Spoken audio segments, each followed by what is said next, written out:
Mi suegra me agredió a los 8 meses de embarazo porque íbamos a tener otra niña. Ninguna mujer ha nacido en la familia de mi esposo en más de un siglo. Es su orgullo, su linaje. No pueden procrear mujeres. La noche de bodas mi suegra me agarró. Ahora, danos nuestro varón, no nos falles. Tuvimos una hija. Mi suegra hacía comentarios cuando mi esposo no estaba cerca. Me pregunto de dónde sacó esa nariz. No es de nuestro lado. Yo me quedaba callada. Era mayor, estaba enferma. ¿Para qué arruinar su relación? Segundo embarazo, otra niña.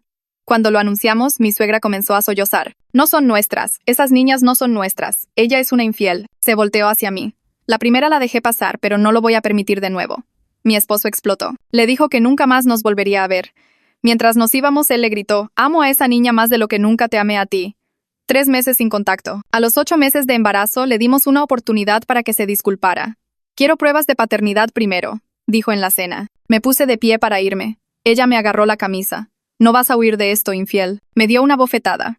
Mi esposo se interpuso entre nosotras. Mientras nos dirigíamos a la puerta, ella me lanzó una esfera de nieve a la cabeza. Me golpeó. Caí, la sangre me escurría por el cuello, sosteniendo mi vientre. Intentó patearme mientras estaba en el suelo. Mi esposo la empujó, me sacó de ahí.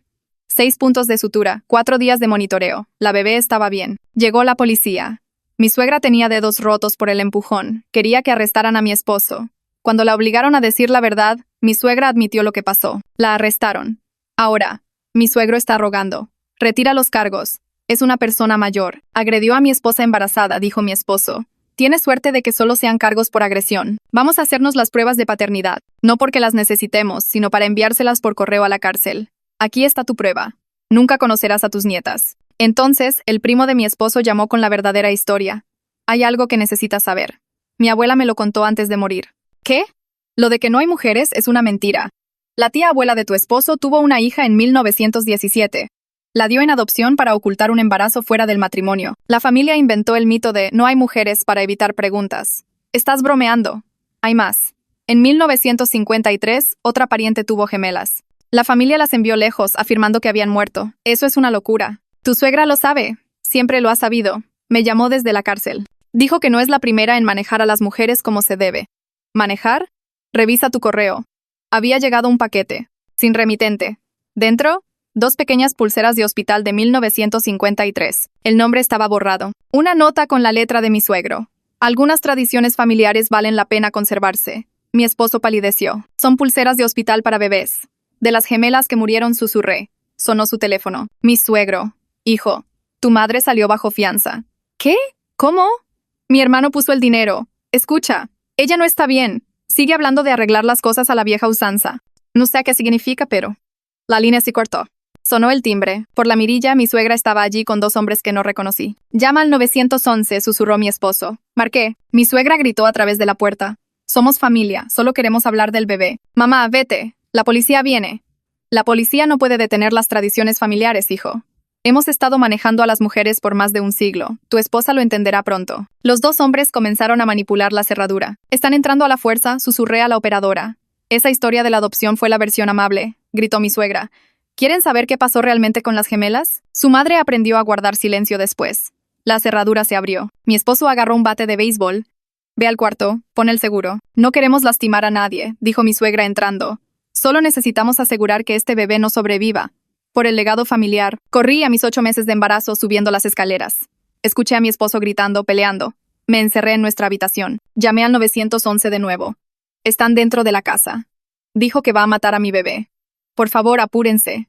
A través de la puerta, la voz de mi suegra. Toda mujer que trajo mujeres a esta familia aprendió su lugar. Muertas o desaparecidas.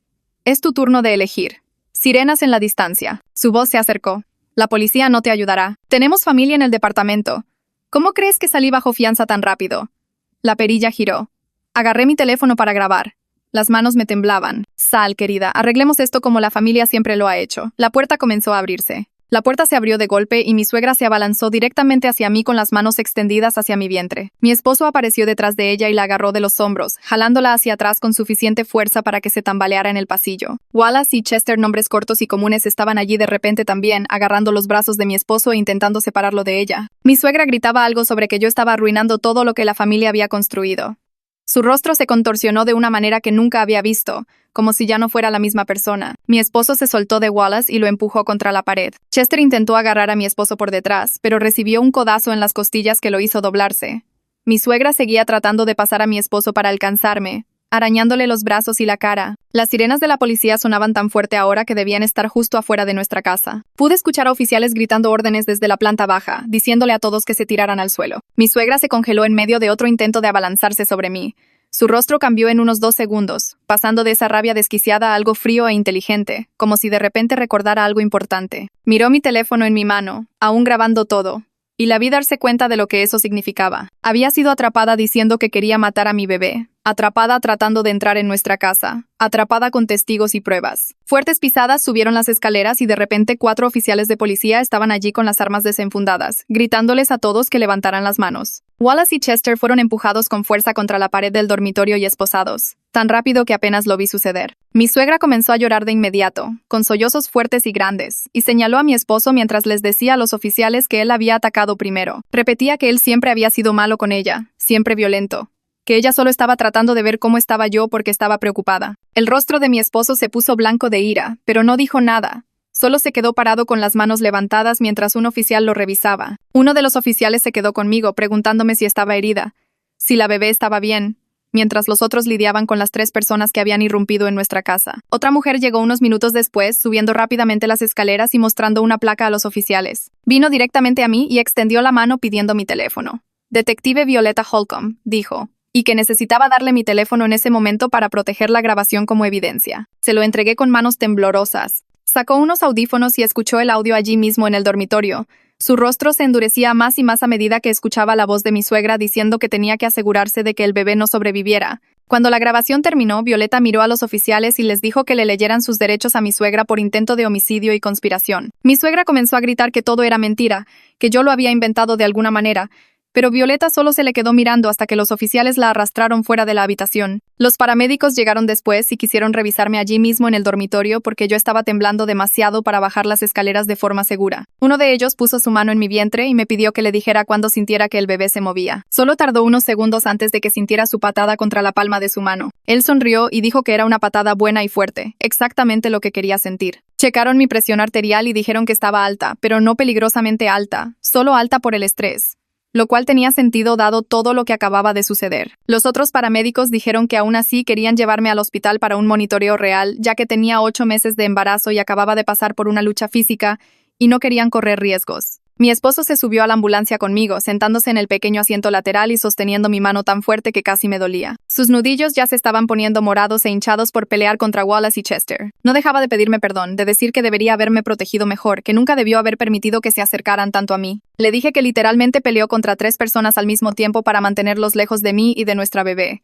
y que eso era más de lo que la mayoría de la gente haría. Comenzó a llorar entonces, solo lágrimas silenciosas corriendo por su rostro mientras la ambulancia nos llevaba al hospital. En el hospital me llevaron directamente a una sala y un doctor entró casi de inmediato. La doctora Luna, nombre corto para México, se presentó y dijo que me haría un ultrasonido para asegurarse completamente de que el bebé estuviera bien después de todo el estrés y la pelea. Puso gel frío en mi vientre y movió el transductor, y en segundos el latido del corazón de nuestra hija llenó la habitación, fuerte y constante. Luna señaló la pantalla y nos mostró al bebé moviéndose, estirando sus pequeños brazos y piernas como si nada hubiera pasado. Explicó que los bebés están muy bien protegidos dentro del cuerpo de la madre, rodeados de líquido y músculo y todo lo demás, así que incluso cuando la madre pasa por algo aterrador, el bebé generalmente está bien. Pero aún así quería que guardara reposo en cama por 48 horas, solo para ser más precavida, especialmente porque ya había tenido una lesión en la cabeza hace unas semanas. La detective Holcomb apareció aproximadamente 1 hora después con un hombre que presentó como su compañero Edwin. Acercaron sillas junto a mi cama de hospital y nos pidieron que les contáramos todo lo que pasó, empezando desde que mi suegro llamó para decir que mi suegra había salido bajo fianza. Mi esposo fue quien habló la mayor parte del tiempo, explicando lo del paquete con las pulseras de hospital,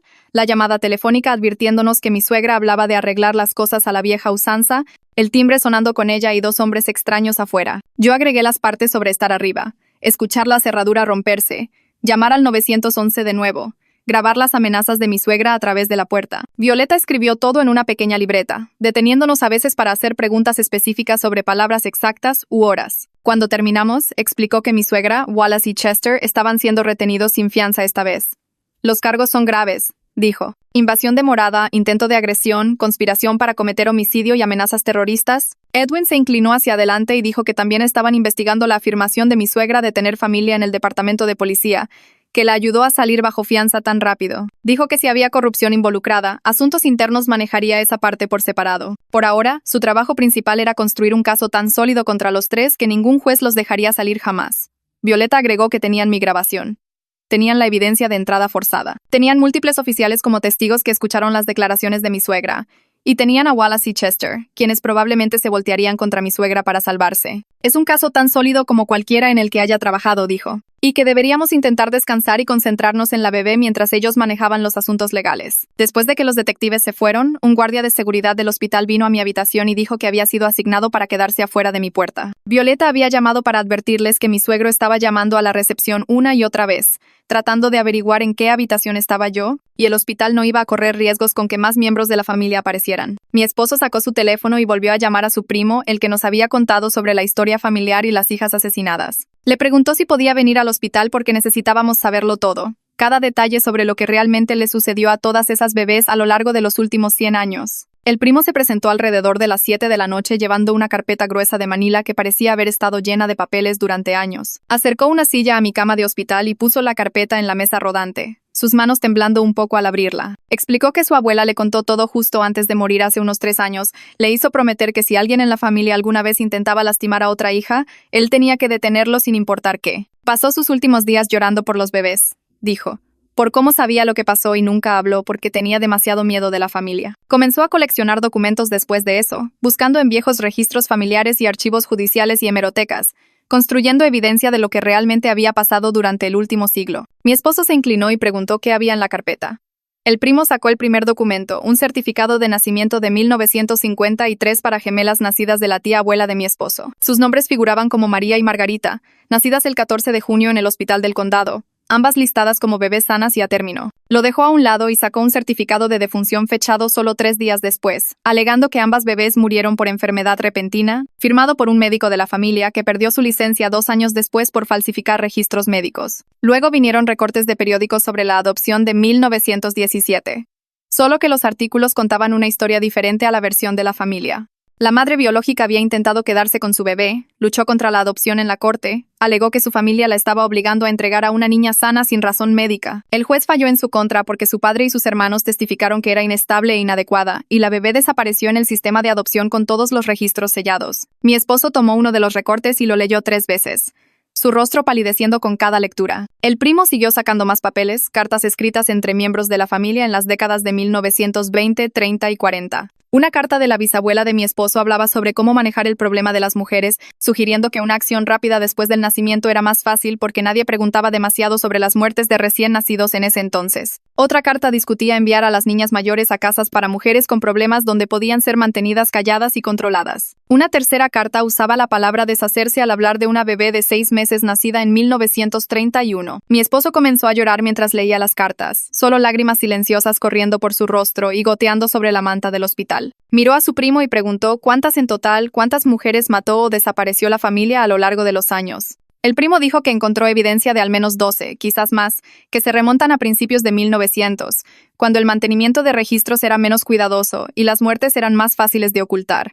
Violeta regresó a la mañana siguiente con Edwin y una mujer del equipo forense que fotografió cada uno de los documentos de esa carpeta. Violeta explicó que estaban abriendo una investigación formal sobre posibles homicidios sin resolver, cold case murders, basándose en la evidencia que el primo proporcionó. Dijo que el fiscal de distrito, Lick, Hank Madden, se haría cargo personalmente de todo el caso debido a lo grave que era el patrón de violencia contra bebés que abarcaba más de un siglo. Edwin colocó cuidadosamente cada documento en bolsas de evidencia después de que el fotógrafo terminó, registrando todo con números de caso y formularios de cadena de custodia. Violeta nos dijo que Hank quería reunirse con nosotros tan pronto como me dieran de alta del hospital para repasar la estrategia legal. Dijo que entre mi grabación de mi suegra amenazando con matar al bebé, la evidencia de entrada forzada, las declaraciones de los oficiales testigos y ahora este patrón histórico, Tenían suficiente para presentar cargos de intento de homicidio y posiblemente incluso conspiración para cometer homicidio que se remontaba a generaciones. Mi esposo preguntó si los miembros de la familia que mataron a esos otros bebés también podrían ser acusados. Violeta explicó que la mayoría de ellos ya estaban muertos,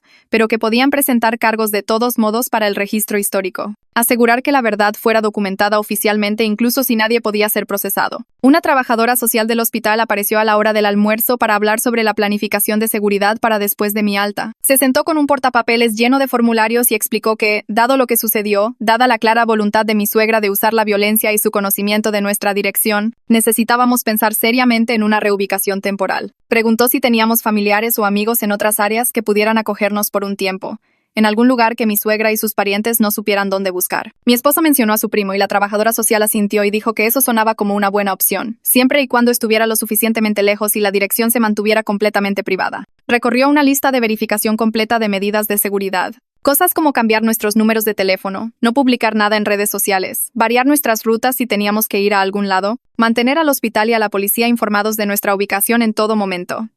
El teléfono de mi esposo sonó mientras la trabajadora social todavía estaba allí. Su jefe estaba llamando para ver cómo estábamos después de enterarse de lo sucedido a través del informe policial. Mi esposo salió al pasillo para atender la llamada, y regresó 15 minutos después con lágrimas en los ojos de nuevo. Me dijo que su empleador le estaba dando arreglos de trabajo remoto inmediato durante el tiempo que necesitara, sin preguntas sobre plazos o cuándo podría regresar a la oficina. Su jefe dijo que la empresa pagaría la instalación de un sistema de seguridad completo en la dirección donde termináramos quedándonos. Cámaras, sensores de movimiento y monitoreo profesional, todo. Mi esposo se sentó en el borde de mi cama de hospital y lloró con la cabeza entre las manos porque dijo que sentía que toda su vida se estaba desmoronando, pero al menos algunas personas estaban siendo amables cuando no tenían por qué serlo. La trabajadora social le dio unos pañuelos y agregó la información del sistema de seguridad a sus notas sobre nuestro plan de seguridad. Nos dieron de alta exactamente 48 horas después de llegar con un paquete completo de instrucciones sobre reposo en cama, reducción del estrés y señales de advertencia a tener en cuenta durante el embarazo. Luna pasó una vez más antes de que nos fuéramos para hacer una revisión final del bebé. Hizo otro ultrasonido y dijo que todo seguía luciendo perfecto.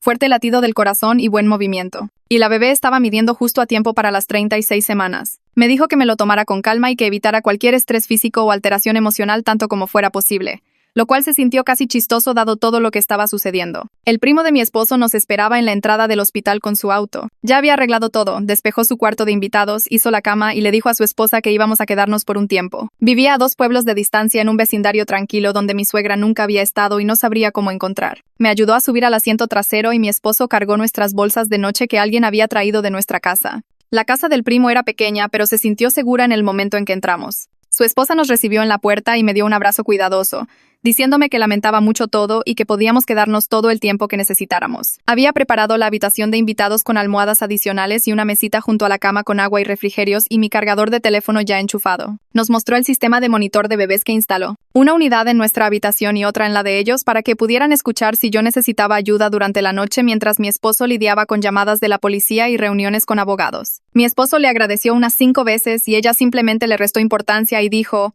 «La familia ayuda a la familia», incluso si su familia de sangre resultó ser un monstruo. Pasé la mayor parte de ese primer día en cama descansando como ordenó el doctor mientras mi esposo lidiaba con llamadas telefónicas en la sala. Podía escuchar su voz a través de la puerta, hablando con Violeta y Edwin y abogados y su trabajo, las mismas conversaciones una y otra vez sobre lo que pasó y lo que venía después. El detective Edwin llamó a última hora de esa tarde con noticias sobre el oficial corrupto. Mi esposo entró al dormitorio para decirme que habían identificado quién agilizó la fianza de mi suegra y que estaba suspendido en espera de una investigación completa por asuntos internos. Edwin dijo que resultó que el oficial era en realidad el sobrino de mi suegro, no solo una conexión familiar al azar en el departamento, lo que explicaba cómo mi suegra supo exactamente a quién contactar para pedir ayuda. La suspensión fue inmediata, y la investigación estaba analizando si había ayudado a encubrir otros crímenes familiares a lo largo de los años. Mi esposo dijo que Edwin sonaba confiado en que encontrarían más corrupción porque un tipo dispuesto a ayudar a su tía a salir bajo fianza después de agredir a una mujer embarazada probablemente no era demasiado cuidadoso al seguir las reglas en general.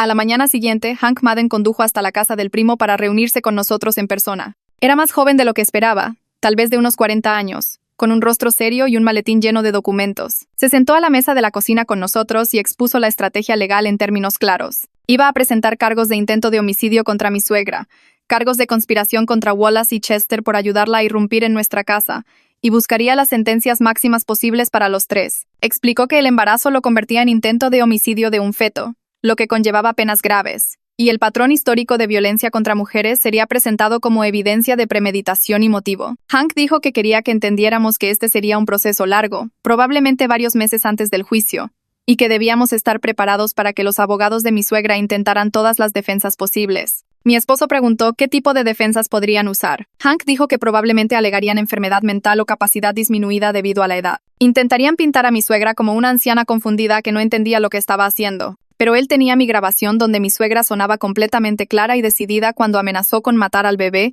además de la evidencia de planificación y reclutamiento de ayuda, lo que destruiría cualquier afirmación de que no estaba en su sano juicio. Sacó un blog legal y nos guió a través de la cronología. Audiencias preliminares, descubrimiento de pruebas, mociones y selección del jurado. Todos los pasos entre ahora y un juicio real. Hank explicó que mi grabación era la pieza de evidencia más importante que tenían. Mi suegra declaró explícitamente su intención de matar al bebé en esa grabación. Usó las palabras exactas, asegurar que este bebé no sobreviva. También hizo referencia a la historia familiar de manejar a las mujeres, lo que conectaba sus acciones actuales con el patrón histórico de asesinatos. Combinado con la evidencia física de la entrada forzada, las marcas de herramientas en nuestra cerradura, el testimonio de los oficiales sobre lo que escucharon al llegar y las declaraciones de testigos de Wallace y Chester, quienes probablemente se voltearían contra ella para salvarse. Hank dijo que confiaba en obtener una condena, pero quería que estuviéramos listos para una lucha difícil porque la familia de mi suegra tenía dinero y contrataría abogados caros que prolongarían cada desafío procesal posible. 2 días después, Hank llamó con noticias que hicieron que el rostro de mi esposo se endureciera. El abogado de mi suegro se había comunicado ofreciendo un trato. Inmunidad de procesamiento a cambio de testimonio contra mi suegra. El abogado afirmó que mi suegro estaba listo para contar todo sobre lo que le sucedió a las gemelas de 1953 y otras hijas a lo largo de la historia familiar. Mi esposo caminó por la sala del primo mientras Hank explicaba la oferta por altavoz. Mi suegro proporcionaría detalles sobre los lugares de entierro, nombres de los miembros de la familia involucrados en los asesinatos y documentación que había mantenido oculta durante décadas. Hank dijo que los fiscales estaban interesados porque la información de mi suegro podría ayudarlos a construir casos sobre múltiples homicidios sin resolver, pero quería que entendiéramos que esto era probablemente autoconservación más que culpa o remordimiento genuino. Mi esposo dejó de caminar y se quedó mirando la pared por un largo momento antes de responder que no hablaría directamente con su padre bajo ninguna circunstancia, pero que los fiscales podían usar cualquier testimonio que mi suegro proporcionara si ayudaba a encarcelar a mi suegra de por vida. Hank dijo que ese era exactamente el arreglo que él recomendaría y que se aseguraría de que toda comunicación fuera a través de canales legales para que mi esposo nunca tuviera que enfrentar a su padre nuevamente. Después de que terminó la llamada, mi esposo se sentó a mi lado en el sofá y se llevó la cabeza a las manos. No dije nada. Solo puse mi mano en su espalda mientras él procesaba lo que realmente significaba la cooperación de su padre, que mi suegro había sabido sobre bebés asesinados toda su vida adulta y se había quedado en silencio hasta que le benefició legalmente. A la mañana siguiente, mi esposo hizo arreglos para encargarse de nuestra casa, ya que yo no podía volver allí todavía. Llamó a un cerrajero y programó un cambio completo de llaves de cada puerta y cerradura de ventana.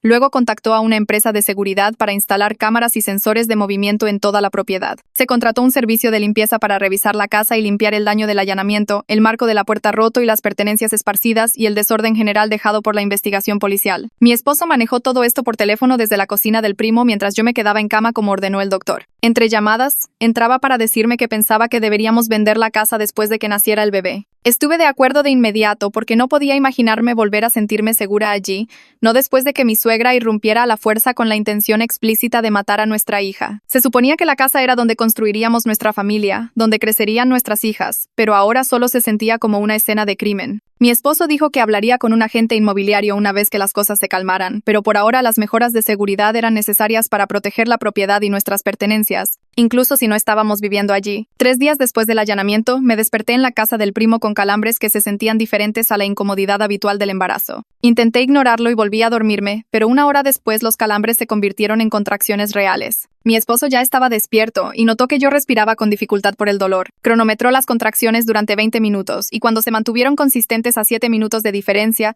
llamó a la línea de emergencia de la doctora Luna. Ella nos dijo que fuéramos al hospital de inmediato porque a las 36 semanas el bebé era lo suficientemente prematuro como para necesitar monitoreo, pero lo suficientemente desarrollado como para estar sano si el parto continuaba. El viaje al hospital se sintió surrealista. Mi esposo apretando el volante demasiado fuerte mientras yo me concentraba en respirar y tratar de no entrar en pánico por tener al bebé 4 semanas antes de lo previsto. La doctora Luna nos recibió en la unidad de parto y me examinó de inmediato. Explicó que esto era probablemente un parto inducido por el estrés. que mi cuerpo había pasado por tanto trauma la semana pasada que desencadenó el parto temprano, pero nos aseguró que el bebé estaba lo suficientemente desarrollado para nacer ahora. Me conectaron a monitores que mostraban que el latido del corazón del bebé era fuerte y constante, incluso a medida que mis contracciones se acercaban más.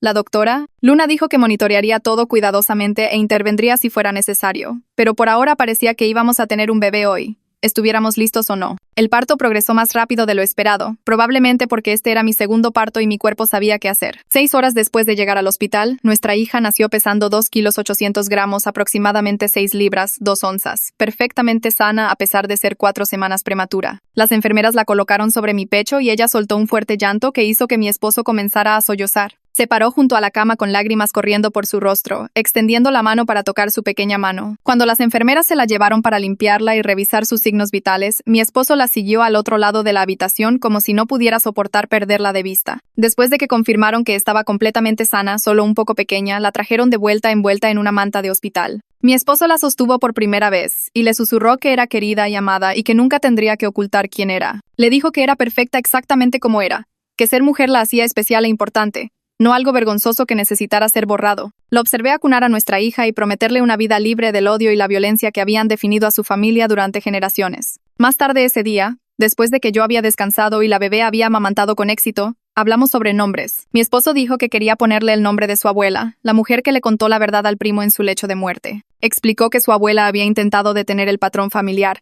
a pesar de que le tomó toda su vida encontrar el coraje, y merecía ser honrada por romper el silencio. Me encantó la idea de darle a nuestra hija un nombre conectado con la única persona en su familia que había hecho lo correcto. Llenamos la documentación del certificado de nacimiento con su nombre escrito claramente.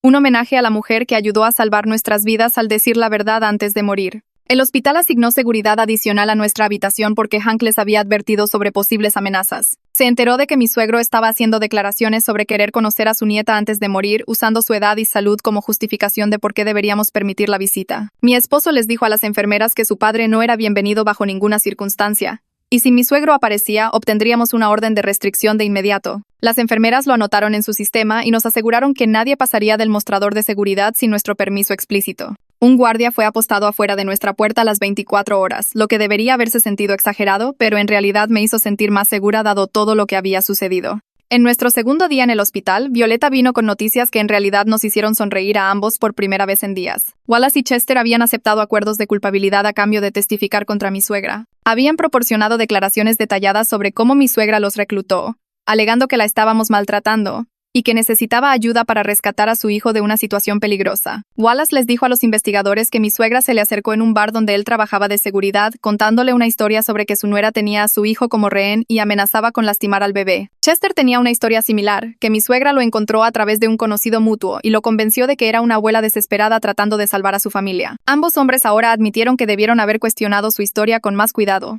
especialmente cuando ella comenzó a hablar de asegurar que el bebé no sobreviviera, pero que habían creído sus afirmaciones iniciales sobre el abuso. Violeta explicó que su testimonio sería crucial porque probaba la premeditación de mi suegra y sus declaraciones explícitas sobre la intención de dañar al bebé. Los acuerdos de culpabilidad significaban que Wallace y Chester cumplirían sentencias reducidas por invasión de morada y conspiración, probablemente de 8 a 10 años cada uno dependiendo de sus antecedentes, pero serían criminales convictos con un tiempo significativo en prisión. Más importante aún, su cooperación proporcionó a los fiscales evidencia adicional que mostraba que mi suegra había planeado el ataque cuidadosamente, reclutando ayuda y mintiendo sobre sus motivaciones para conseguir que la gente la asistiera en irrumpir en nuestra casa. Violeta dijo que Hank estaba seguro de que su testimonio combinado con mi grabación haría que la condena de mi suegra fuera casi segura y que el patrón histórico de violencia presionaría para obtener la sentencia máxima. Nos dieron de alta del hospital después de 3 días con una bebé sana que había pasado todos sus controles de salud a pesar de ser prematura. El primo nos recogió y nos llevó de vuelta a su casa, donde nuestra hija mayor esperaba para conocer a su hermanita. Ella se había quedado con la esposa del primo durante el parto y la habían preparado explicándole que el bebé llegó temprano pero estaba perfectamente bien. Nuestra hija mayor se acercó a la silla de coche con cuidado,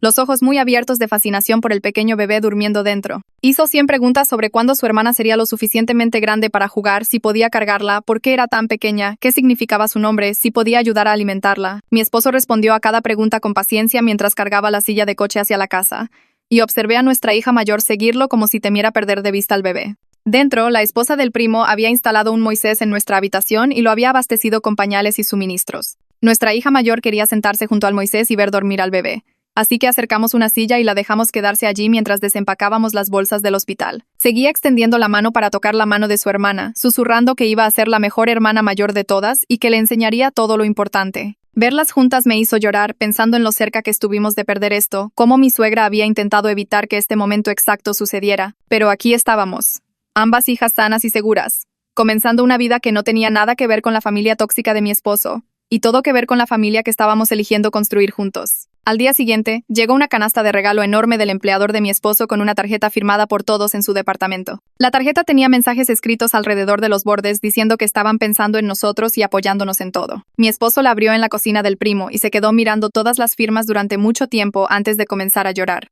Su jefe había escrito una nota al final diciendo que habían organizado un carrusel de comidas para traernos cena todas las noches durante el próximo mes para que no tuviéramos que preocuparnos por cocinar mientras lidiábamos con un recién nacido y todo lo demás. Yo también lloré porque nos habíamos sentido tan solos y aislados de la bondad humana normal durante tanto tiempo. Se sintió extraño que personas que apenas conocíamos estuvieran siendo más amables con nosotros de lo que la propia familia de mi esposo lo había sido jamás. La esposa del primo nos ayudó a configurar un calendario para rastrear quién traería comida cada noche y se aseguró de que todos tuvieran la dirección correcta ya que no estábamos en nuestra casa habitual. Esa tarde, Hank llamó con una actualización que me revolvió el estómago. El testimonio de mi suegro había llevado a los investigadores a 3 posibles sitios de entierro en la propiedad familiar, donde afirmó que su madre y su abuela habían enterrado bebés a lo largo de las décadas. Los equipos forenses se estaban preparando para excavar una vez que obtuvieran las órdenes judiciales adecuadas y trajeron perros de detección de cadáveres para confirmar las ubicaciones. A mi esposo le temblaban las manos mientras estaba al teléfono y tuvo que sentarse a la mesa de la cocina. Hank explicó que el proceso llevaría varias semanas porque necesitaban documentar todo cuidadosamente para posibles cargos de homicidio, aunque las personas que lo hicieron ya estaban muertas.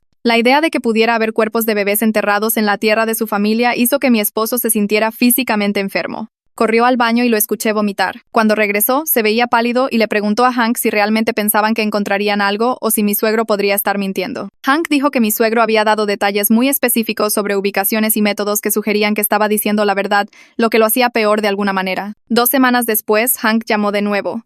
Los equipos forenses habían descubierto restos en 2 de los 3 sitios. Mi esposo contestó el teléfono y vi su rostro ponerse blanco mientras Hank explicaba lo que habían encontrado. Las pruebas de ADN tardarían meses en confirmar las identidades, pero la evidencia preliminar sugería que los restos eran consistentes con bebés de la época de 1950. Eso significaba que mi suegro había estado diciendo la verdad sobre al menos algunos de los crímenes de la familia. Había bebés muertos enterrados en la propiedad. Bebés que habían sido asesinados solo por ser niñas. Mi esposo colgó y se sentó en el sofá mirando al vacío durante casi 1 hora. Nuestra hija mayor le preguntó por qué se veía tan triste y él le dijo que acababa de enterarse de algo muy malo sobre su familia de hace mucho tiempo. Ella se subió a su regazo y lo abrazó, lo que lo hizo comenzar a llorar de nuevo. Esa noche no pudo dormir, y lo encontré sentado en la guardería mirando a nuestra bebé dormir en su Moisés. Susurró que no podía creer que su propia abuela y bisabuela hubieran asesinado bebés, que no eran solo historias familiares o exageraciones, sino asesinatos reales. Casi al mismo tiempo, el abogado de mi suegra intentó argumentar que ella era mentalmente incapaz de ser juzgada debido a su edad y posible demencia. Hank nos contó por teléfono y dijo que no estaba preocupado. Ya había traído expertos psiquiátricos que evaluaron a mi suegra a fondo y determinaron que era completamente competente y había estado actuando con clara premeditación e intención. La evaluación mostró que sabía exactamente lo que estaba haciendo cuando vino a nuestra casa e intentó lastimarme a mí y al bebé. Su memoria estaba bien, su razonamiento era claro y entendía el bien del mal. Simplemente creía que matar mujeres era lo correcto para la familia. La defensa de incapacidad mental fue destruida antes de que realmente comenzara. Hank dijo que la evaluación en realidad ayudó a la fiscalía porque probó que mi suegra era peligrosa de una manera calculada, no solo confundida o enferma. Unos días después de eso, recibimos una carta reenviada desde nuestra antigua dirección. Era de alguien llamado Margarita que dijo ser la nieta de la hija de la adopción de 1917. Nos había encontrado a través de la cobertura de noticias del caso y quería que supiéramos que su abuela había vivido una buena vida con su familia adoptiva. Pero su abuela siempre se preguntó sobre su familia biológica y murió sin saber la verdad de por qué fue entregada. Margarita incluyó una foto de su abuela ya anciana y la miré durante mucho tiempo. Tenía la misma nariz que nuestra hija mayor. La misma sonrisa. Mi esposo miró la foto y comenzó a llorar de nuevo porque demostraba que su familia había estado mintiendo sobre todo durante tanto tiempo. Llamamos a Margarita y organizamos reunirnos con ella en una cafetería a mitad de camino entre nuestros pueblos. Cuando entramos con nuestra hija mayor, Margarita se puso de pie y jadeó. Miró a nuestra hija y luego a la foto que había traído de su abuela, y se pudo ver el parecido familiar de inmediato. La misma nariz, la misma sonrisa, la misma forma de inclinar la cabeza cuando estaba pensando. Margarita comenzó a llorar y dijo que era como ver un fantasma de su abuela cuando era niña. Nos dijo que su abuela había sido feliz con sus padres adoptivos, pero siempre sintió que faltaba algo, siempre se preguntó por qué su madre biológica la entregó. Ahora Margarita entendía que no fue una elección. Fue la familia forzándolo para ocultar un embarazo fuera del matrimonio y mantener sus mentiras sobre no tener mujeres. Conocerla se sintió extraño, triste y bueno al mismo tiempo. Se parecía notablemente a nuestra hija mayor, lo que demostraba que definitivamente era parte del linaje familiar a pesar de las afirmaciones de mi suegra de que las mujeres no podían provenir de su lado. La genética no mentía incluso si la familia lo hacía. Margarita preguntó si podía mantenerse en contacto con nosotros y conocer a nuestras dos hijas a medida que crecieran. Y dijimos que sí porque ella era la única conexión decente con la historia familiar de mi esposo que existía. 2 semanas después del nacimiento de nuestra bebé, se llevó a cabo la audiencia preliminar en el juzgado. Mi esposo fue mientras yo me quedaba en casa con ambas niñas. Regresó 3 horas después luciendo conmocionado y pálido. Se sentó a la mesa de la cocina y me dijo que mi suegro había testificado en detalle sobre cómo su madre y su abuela mataron a bebés por asfixia y las enterraron en la tierra familiar. Mi suegro describió los métodos que usaron, las ubicaciones de las tumbas y los años en que sucedió. Testificó que lo había sabido toda su vida porque su madre se lo contó cuando era adolescente, explicando que era tradición familiar manejar a las mujeres de esta manera. Mi esposo dijo que escuchar a su padre describir asesinatos de bebés con una voz tranquila y objetiva fue lo más horrible que había experimentado. El testimonio de mi suegro reveló que toda la mitología de No hay mujeres fue creada deliberadamente en la década de 1920 para explicar por qué las mujeres seguían desapareciendo de la familia. Los ancianos de la familia decidieron que era mejor afirmar una imposibilidad genética que arriesgar preguntas sobre bebés desaparecidos. Difundieron la historia en reuniones familiares, se la contaron a vecinos y amigos y eventualmente todos la aceptaron como un hecho. Para cuando nació mi esposo, la mitología estaba tan establecida que nadie la cuestionaba. Se convirtió en orgullo familiar en lugar de vergüenza familiar. Esta idea de que su linaje era tan fuerte y masculino que no podía producir mujeres. La verdad era que habían estado produciendo mujeres todo el tiempo y matándolas. Durante el testimonio de mi suegro, la reacción de mi suegra fue captada por las cámaras del tribunal.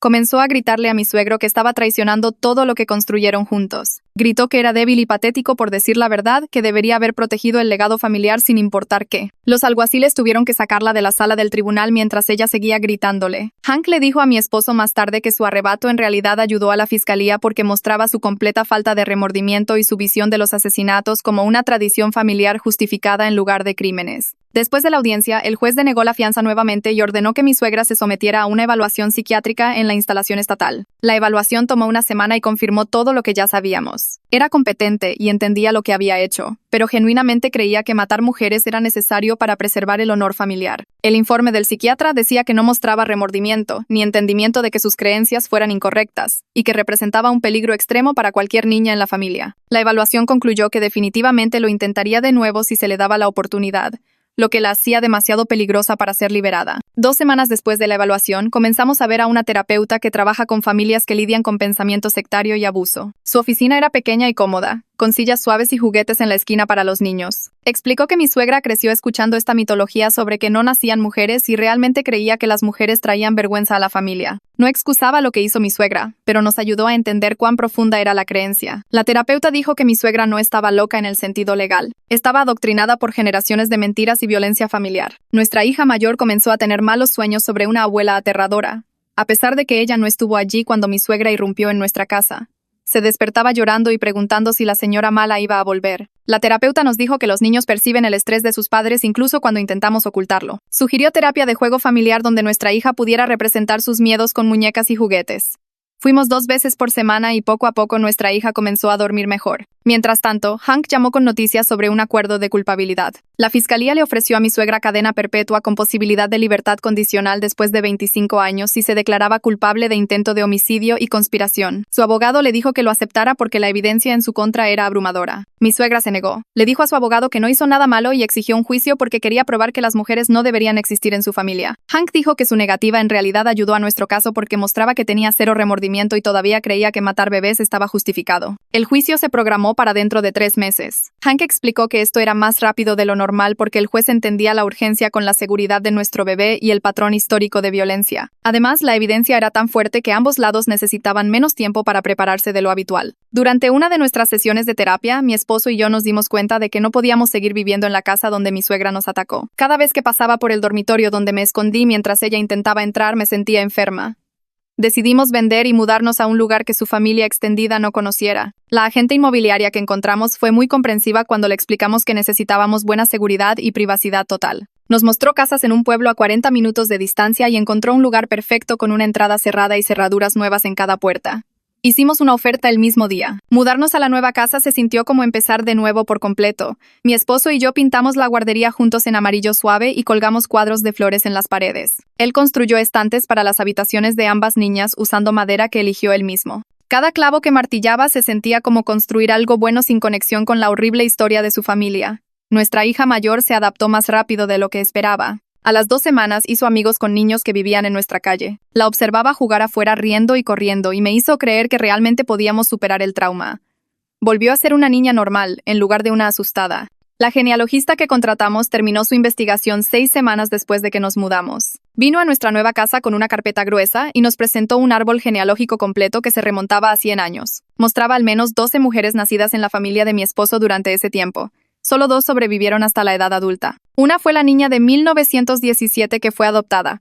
La otra huyó cuando tenía 16 años y nunca más fue mencionada en los registros familiares. La genealogista había rastreado a la niña fugitiva a través de registros del censo y viejos artículos de periódicos. Nos pusimos en contacto con sus descendientes a través de una carta explicando quiénes éramos y qué descubrimos. Su hija nos llamó 3 días después. Nos dijo que su madre había construido una buena vida lejos de la familia, pero se negó a hablar sobre su origen. Lo único que dijo fue que su familia biológica era gente peligrosa que odiaba a las mujeres. Ahora su hija entendía que era literalmente cierto. Nos agradeció por finalmente exponer lo que sucedió y dijo que su madre se habría sentido aliviada de saber que la verdad salió a la luz. 3 meses pasaron más rápido de lo que esperaba. Nuestra bebé estaba creciendo y sana y nuestra hija mayor estaba prosperando en su nueva escuela. Entonces Hank llamó para decir que la selección del jurado comenzaría la próxima semana. Explicó que estaba siendo cuidadoso al examinar a los jurados que pudieran manejar contenido perturbador sobre violencia contra niños. Necesitaba personas que entendieran que el patrón histórico importaba a pesar de que los cargos principales eran sobre el intento de homicidio de nuestro bebé. Nos guió a través de lo que debíamos esperar y prometió que había construido el caso más sólido posible. El juicio finalmente comenzaba y estábamos tan listos como podríamos estar. El juicio comenzó un frío lunes por la mañana en una sala de tribunal que olía a madera vieja y productos de limpieza. Mi esposo y yo nos sentamos detrás de Hank en la mesa de la fiscalía mientras mi suegra se sentaba al otro lado del pasillo con su abogado mirando al frente como si estuviera en la iglesia en lugar de enfrentar cargos de intento de homicidio. El jurado entró y tomó sus asientos. 12 personas que decidirían si mi suegra iba a prisión por intentar matar a nuestro bebé. Hank se puso de pie para los alegatos de apertura y caminó hacia el estrado del jurado con mi teléfono en la mano. Presionó reproducir y la voz de mi suegra llenó la sala, clara y fría a través de los altavoces. Cada palabra que dijo esa noche se escuchó perfectamente. Su amenaza de matar al bebé, sus declaraciones sobre la tradición familiar, su afirmación de que estaba manejando las cosas como la familia siempre lo había hecho.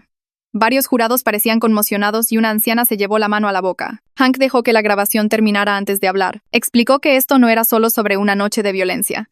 Se trataba de un siglo de mujeres siendo asesinadas y ocultadas para proteger un mito familiar. Les dijo que escucharían testimonios sobre restos de bebés encontrados enterrados en la propiedad familiar, sobre documentos históricos que probaban el patrón, sobre 3 personas irrumpiendo en nuestra casa con el objetivo específico de terminar mi embarazo. El abogado de mi suegra se opuso 2 veces durante la apertura, pero el juez desestimó ambas veces porque Hank solo estaba describiendo lo que la evidencia mostraría. Al día siguiente subí al estrado y mis manos temblaban tan fuerte que tuve que agarrar los reposabrazos para mantenerlas quietas. Hank me pidió que describiera los comentarios que mi suegra hizo durante mi primer embarazo, y le conté al jurado sobre su cuestionamiento de la nariz de mi hija, sus insinuaciones de que el bebé no era realmente de su familia. Luego preguntó sobre el segundo embarazo, y los guié a través del colapso de mi suegra cuando anunciamos otra niña, sus acusaciones de infidelidad, las amenazas en escalada. Describí la agresión en el restaurante en detalle, la bofetada en mi cara, la esfera de nieve golpeando mi cabeza, mi suegra intentando patearme mientras estaba en el suelo protegiendo mi vientre. Varios jurados estaban tomando notas y pude ver sus rostros poniéndose más serios a medida que hablaba. Luego Hank preguntó sobre el allanamiento, y expliqué lo aterrorizada que me sentía encerrada en ese dormitorio. 8 meses de embarazo, escuchando a mi suegra amenazar con matar a mi bebé mientras intentaba derribar la puerta. Todo el tiempo que testifiqué, mi suegra me miró con una expresión de puro disgusto en su rostro, como si yo fuera algo sucio que había pisado. El jurado lo notó. Vi a 3 de ellos mirarla, y luego mirar rápidamente hacia otro lado, y un hombre frunció el ceño ante su reacción. Cuando el abogado de la defensa me contrainterrogó, intentó sugerir que estaba exagerando porque estaba molesta, Pero Hank se opuso y recordó a todos que tenía grabaciones y registros médicos que probaban todo lo que dije. Mi esposo testificó justo después del almuerzo, y se veía agotado incluso antes de empezar a hablar. Hank le pidió que explicara lo que le enseñaron al crecer sobre las mujeres en su familia, y la voz de mi esposo se quebró cuando describió cómo creía que lo de no hay mujeres era un hecho genético, algo que había escuchado toda su vida de todos en la familia. Le contó al jurado sobre su orgullo cuando nació nuestra primera hija, cómo pensó que habíamos vencido algún tipo de probabilidades genéticas y luego la confusión cuando su madre comenzó a hacer esos comentarios. Cuando Hank preguntó sobre descubrir la verdad, mi esposo se derrumbó describiendo el momento en que se dio cuenta de que su familia había estado asesinando bebés durante generaciones y que su madre lo sabía todo el tiempo. Habló sobre el horror de saber que las mujeres no eran imposibles, simplemente eran asesinadas, y cómo ese conocimiento cambió todo lo que creía saber sobre su familia. El abogado de mi suegra intentó pintar a mi esposo como parcial y emocional, pero resultó contraproducente porque el jurado pudo ver que estaba genuinamente devastado por lo que su familia había hecho. El primo vino después con su carpeta de documentos y estaba más tranquilo de lo que esperaba, como si se hubiera estado preparando para este momento desde que su abuela murió. Describió la confesión de su abuela en su lecho de muerte en detalle, cómo lloró mientras le contaba sobre las gemelas, y le rogó que lo detuviera si volvía a suceder. Hank lo hizo repasar cada documento, los certificados de nacimiento que probaban que las gemelas existieron, los recortes de periódicos sobre adopciones que en realidad eran separaciones forzadas, las cartas entre miembros de la familia discutiendo cómo manejar el problema de las mujeres. Cuando el primo leyó partes de esas cartas en voz alta, dos jurados estaban visiblemente llorando, y una mujer parecía que podría enfermarse. Las cartas eran específicas sobre métodos y lugares de entierro, escritas en lenguaje casual como si los escritores estuvieran discutiendo jardinería en lugar de infanticidio. El abogado de mi suegra apenas contrainterrogó al primo, porque no había mucho que pudiera desafiar cuando los documentos estaban allí en blanco y negro. Mi suegro subió al estrado después del primo, y se veía 20 años mayor que la última vez que lo había visto. Hank le preguntó qué le contó su madre sobre la tradición familiar, y mi suegro describió conversaciones donde ella le explicó que las mujeres traían vergüenza a la familia, que tenían que ser manejadas en silencio para preservar la mitología del linaje. Dio detalles específicos sobre los lugares de entierro en la propiedad familiar y describió métodos que su madre dijo que se usaron, información que no podría haber sabido a menos que alguien se lo dijera directamente. El abogado de mi suegra lo atacó con fuerza durante el contrainterrogatorio, señalando que estaba testificando para salvarse de cargos más duros, sugiriendo que estaba inventando cosas para obtener un mejor trato. Pero Hank regresó en la repregunta e hizo que mi suegro describiera ubicaciones exactas donde se encontraron restos más tarde, demostrando que estaba diciendo la verdad porque la policía no había hecho públicos esos detalles. Wallace testificó que mi suegra se le acercó en un bar y le dijo que su nuera estaba abusando de su hijo y manteniéndola alejada de su familia. Dijo que ella lloró y rogó por ayuda, afirmó que solo quería hablar con nosotros, pero que habíamos obtenido una orden de restricción que no era real. Ella le prometió dinero e insistió en que estaban haciendo lo correcto al ayudarla a entrar en nuestra casa. El testimonio de Chester fue casi idéntico, describiendo cómo mi suegra lo reclutó a través de Wallace y los convenció a ambos de que nosotros éramos los malos. Ambos hombres admitieron que ella les dijo específicamente que necesitaba manejar al bebé antes de que naciera, aunque afirmaron que no entendieron que se refería a matarlo hasta que ya estaban en nuestra casa. El jurado no pareció simpático con ninguno de ellos. La antropóloga forense trajo fotografías e informes sobre los restos de bebés encontrados en la propiedad familiar. Explicó que las pruebas de ADN confirmaron que los restos estaban relacionados con la línea familiar de mi esposo y que los huesos eran consistentes con bebés que murieron en el periodo de tiempo de 1950. Describió los métodos de entierro y las ubicaciones, que coincidían exactamente con lo que mi suegro había descrito en su testimonio. El abogado de mi suegra intentó sugerir que los restos podrían ser de muertes naturales, pero la antropóloga refutó eso explicando que las ubicaciones y los métodos de entierro eran consistentes con el ocultamiento, no con las prácticas normales de entierro infantil de esa época. La defensa casi no presentó un caso. Solo el abogado de mi suegra se puso de pie y argumentó durante 20 minutos que ella era una anciana confundida que amaba a su familia y tomó malas decisiones tratando de protegerlos. Afirmó que estaba asustada e irracional, que realmente no quiso decir las amenazas en la grabación, que todo se había exagerado. El jurado pareció completamente poco convencido, especialmente después de soportar días de testimonio y evidencia que mostraban que mi suegra era coherente y decidida en todo momento. El argumento de cierre de Hank tomó 3 horas y guió al jurado a través de cada pieza de evidencia que mostraba que mi suegra planeó esto.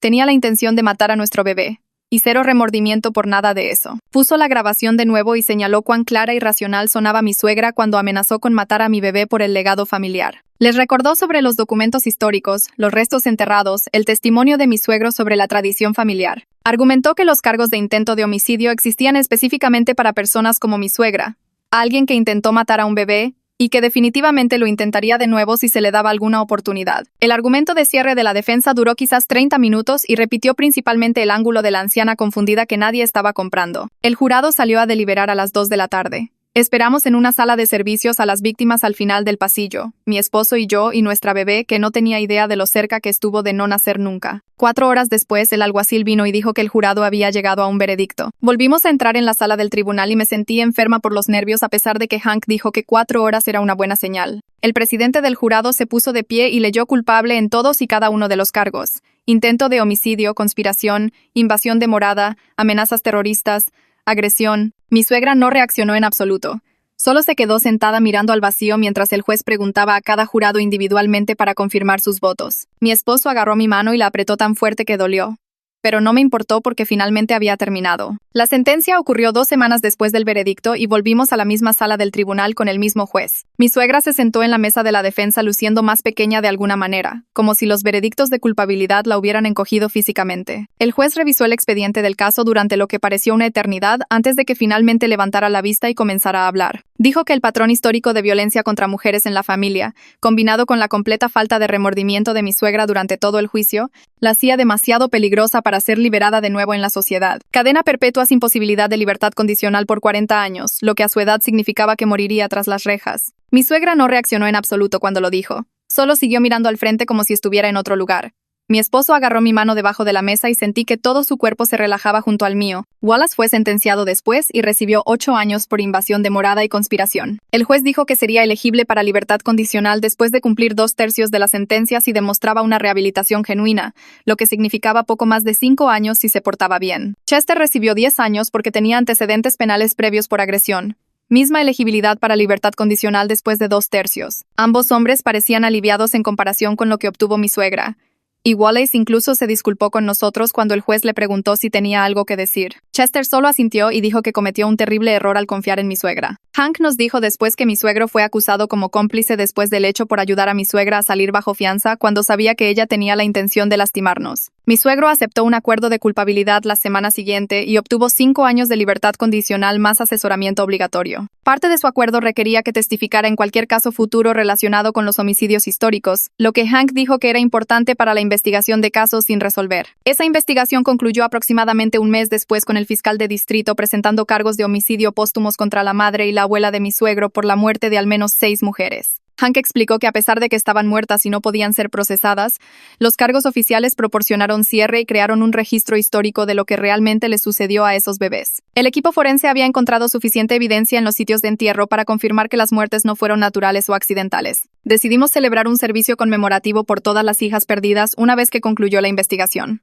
Fue pequeño. Solo nosotros, el primo y su esposa, además de la nieta de la adopción de 1917 y algunos parientes de la familia de la hija fugitiva. Plantamos un árbol de cerezo en flor en nuestro patio trasero e instalamos una placa de bronce en su base listando el nombre de cada mujer que pudimos identificar a través de la investigación genealógica y los registros históricos. 12 nombres en total que abarcan más de un siglo de historia familiar. La descendiente de 1917 trajo flores y fotos de su abuela, quien había vivido una buena vida pero nunca supo por qué fue entregada cuando era bebé. El hijo de la hija fugitiva habló sobre cómo su madre se negó a hablar sobre su familia biológica, excepto para advertirle que algunos linajes llevaban oscuridad. Estar allí con todas esas personas que compartían el ADN de mi hija se sintió surrealista, como si estuviéramos reclamando algo que había sido robado y enterrado durante generaciones. 6 meses después de que terminó el juicio, nuestra hija mayor preguntó por qué ya no veíamos a la abuela. Tenía 4 años y medio para entonces, y comenzaba a notar que otros niños tenían abuelos que visitaban o enviaban tarjetas de cumpleaños. Nos sentamos con ella en la sala y le explicamos en los términos más simples que pudimos manejar que la abuela había tomado muy malas decisiones que lastimaron a las personas. Le dijimos que a veces, cuando los adultos toman decisiones peligrosas, tienen que irse a un lugar donde no puedan lastimar a nadie más. Y eso fue lo que le pasó a la abuela. Preguntó si la abuela volvería alguna vez y mi esposo le dijo que no, la abuela se quedaría en ese lugar por el resto de su vida porque las decisiones que tomó fueron muy serias. Nuestra hija pareció aceptarlo y volvió a jugar con sus juguetes, aunque lo mencionó ocasionalmente durante las siguientes semanas antes de finalmente detenerse. Nuestra hija menor cumplió 8 meses aproximadamente al mismo tiempo y estaba prosperando en todos los sentidos. Alcanzó todos sus hitos de desarrollo temprano, rodando, sentándose y comenzando a gatear como si tuviera prisa por explorarlo todo. Su personalidad ya se estaba mostrando. Fuerte, decidida y completamente suya. Mi esposo bromeaba constantemente diciendo que estaba demostrando que la mitología familiar estaba equivocada solo por existir, siendo fuerte, sana e inconfundiblemente ella misma. Verla crecer sin ninguna sombra de ese legado tóxico colgando sobre ella me hizo sentir que realmente habíamos ganado algo importante. Una carta llegó de una organización de defensa de los derechos de la mujer a principios de otoño preguntando si estaríamos dispuestos a compartir nuestra historia para ayudar a otras familias a reconocer patrones de violencia de género. Explicaron que nuestro caso había aparecido en las noticias regionales durante el juicio y varias personas se habían comunicado con ellos diciendo que veían similitudes en sus propias situaciones familiares. Lo discutimos con nuestra terapeuta durante algunas sesiones antes de decidir hacer una entrevista anónima. La organización la publicó en su sitio web con todos los detalles de identificación cambiados, pero la historia central intacta sobre cómo la mitología familiar puede ocultar la violencia sistemática contra las mujeres. Mi esposo cambió legalmente nuestro apellido familiar a mi apellido de soltera el mismo mes. Dijo que no quería que nuestras hijas crecieran con un nombre conectado a tanta violencia y odio hacia las mujeres y quería honrar a mi familia en lugar de la suya. El papeleo tardó algunas semanas en procesarse, pero finalmente todos tuvimos nuevas tarjetas de seguridad social y documentos actualizados con el apellido de mi familia. Nuestra hija mayor comenzó el kindergarten en la escuela cerca de nuestra nueva casa ese septiembre. Hizo amigos fácilmente el primer día y regresó emocionada por su maestra, el patio de recreo y todo lo que había aprendido. Verla prosperar en un entorno normal y seguro donde nadie cuestionaba su existencia o su valor me hizo llorar de alivio de que realmente habíamos roto el ciclo y dado a nuestras hijas un futuro diferente al que la familia de mi esposo había planeado. El primer aniversario de la condena llegó y se fue sin que hiciéramos gran cosa. Pasamos ese día haciendo un picnic en nuestro patio trasero mientras ambas niñas corrían jugando a la corre que te alcanzo y chillando de risa. Nuestra hija mayor tenía 5 años y medio para entonces y nuestra hija menor acababa de cumplir 18 meses y estaba gateando por todas partes tratando de seguir el ritmo de su hermana mayor. Verlas jugar juntas sin ninguna sombra de esa horrible historia familiar colgando sobre ellas me hizo sentir que realmente habíamos ganado algo real y duradero. Mi esposo asó hamburguesas y comimos en una manta extendida sobre el césped mientras las niñas recogían dientes de león y nos los traían como regalos preciosos. Nadie mencionó el aniversario en voz alta, pero sorprendí a mi esposo mirando a nuestras hijas con una expresión de feroz protección mezclada con alivio de haberlas sacado de esa situación antes de que cualquier daño real pudiera tocarlas. Unas semanas después de eso, mi esposo llegó a casa del trabajo con la noticia de que su jefe lo había llamado a la oficina para lo que resultó ser un anuncio de ascenso. Le habían dado un puesto de alto nivel con un aumento significativo y su jefe le dijo que la decisión se basaba en parte en su excelente desempeño laboral, pero también en el tremendo carácter y liderazgo que había demostrado al proteger a su familia a través de todo lo que habíamos pasado. Aparentemente, su jefe le dijo que verlo mantener sus responsabilidades profesionales mientras lidiaba con una crisis familiar tan grave había impresionado a todos en el departamento y mostraba el tipo de persona que querían en puestos de liderazgo. Mi esposo lloró cuando me lo contó porque había estado tan preocupado de que toda la situación con su madre dañara su carrera o hiciera que la gente lo viera de manera diferente en el trabajo. El ascenso significaba que finalmente podíamos comenzar a planificar cosas que habíamos estado posponiendo, como esas vacaciones en la playa de las que habíamos estado hablando durante meses. Reservamos una semana en una casa de alquiler justo frente al océano para el próximo mes, y ambas niñas se emocionaron mucho cuando se lo dijimos. Nuestra hija mayor comenzó a hacer 1.000.000 de preguntas sobre cómo sería la playa y si podría construir castillos de arena y recoger conchas marinas. Nuestra hija menor aún no entendía completamente, pero captó la emoción de su hermana y comenzó a aplaudir y rebotar en la sala. Planear ese viaje y pensar en crear recuerdos familiares felices que no tuvieran nada que ver con los parientes tóxicos de mi esposo se sintió como si finalmente hubiéramos construido algo bueno y sólido de todas las cenizas de esa horrible historia. Nuestras hijas iban a crecer sabiendo que eran amadas por completo y celebradas exactamente como eran sin ninguna vergüenza o violencia adjunta a ser mujeres. Y esa es la historia.